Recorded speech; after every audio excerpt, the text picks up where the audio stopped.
मातृभूमि को बेचने वाले लोग हो, तुम मातृभूमि की वंदना करने वाले लोग नहीं। मैं आपके माध्यम से सरकार से पूछना चाहता हूं, क्या भगवान श्री राम ने आपको कहा है कि आप नाकारे और निकम्मे हो जाइए और जनता को अंधेरे में रखिए, बिजली ना दीजिए? ये क्या भगवान श्री राम ने आपको कहा है? ये शिक्षा आपको भगवान श्री राम ने दी है? तो आप इन नारों के पीछे, ये नारे देशभक्ति के हैं, ये नारे देश की रक्षा के हैं, ये नारे देश को आजादी दिलाने के लिए है। ये नारों के पीछे अपने गुनाहों को छिपाने के लिए नारे नहीं है, मैं कहना चाहता हूं। और आप क्या कर रहे हैं?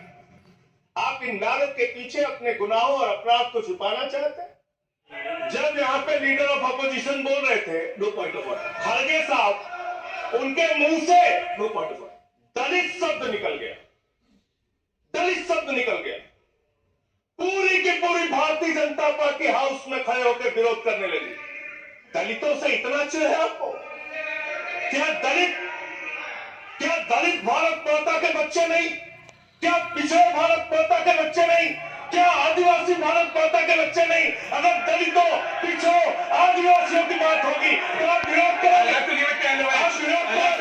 शहीद खुदीराम बोस हिंदुस्तान के वो क्रांतिकारी थे, जब उनको फांसी के फंदे पे चढ़ाया गया और उनका जब अंतिम संस्कार हुआ तो जो राख उनके अंतिम संस्कार से निकली मान्यवर, उसको बंगाल की मां ताबीज बना के अपने बच्चों को पहनाती थी कि ऐसे ही बनना हिंदुस्तान के लिए क्रांतिकारी। ये इतिहास, ये हिंदुस्तान का इतिहास।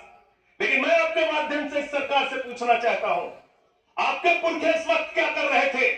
आरएसएस के 4 लोगों का नाम बताओ जो वंदे मातरम नारा लगा के जेल गए, उनका नाम बताओ। 4 लोगों का नाम बताओ, अपने 4 पुरखों का नाम आप बताओ।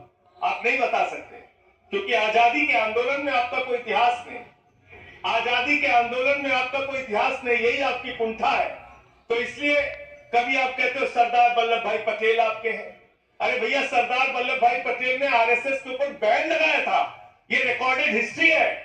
और जब 18 महीने जेल में रखा गया आरएसएस के लोगों को राष्ट्रपिता महात्मा गांधी की हत्या के अपराध में, जब उनको छोड़ा गया, बैन हटाया गया, तो उसमें शर्त लगाई कि आप राष्ट्रीय ध्वज को मानेंगे, यानी कि आप तिरंगे झंडे को भी नहीं मानते।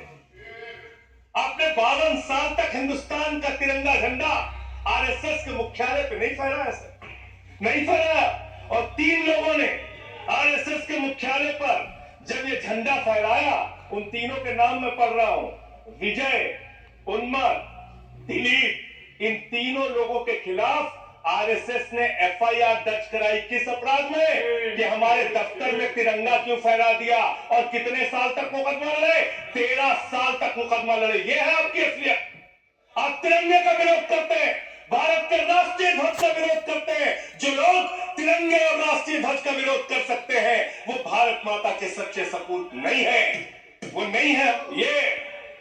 ये है 28 दिसंबर 1949 का ऑर्गेनाइजर पत्र। इसको भी रखूंगा क्योंकि आज गृह मंत्री जी और लीडर ऑफ द हाउस दोनों कह के गए रिकॉर्ड पे सारी चीजें आनी चाहिए, इसको रिकॉर्ड पे रखना चाहिए। इतिहास देश को पता चलना चाहिए किन लोगों ने देश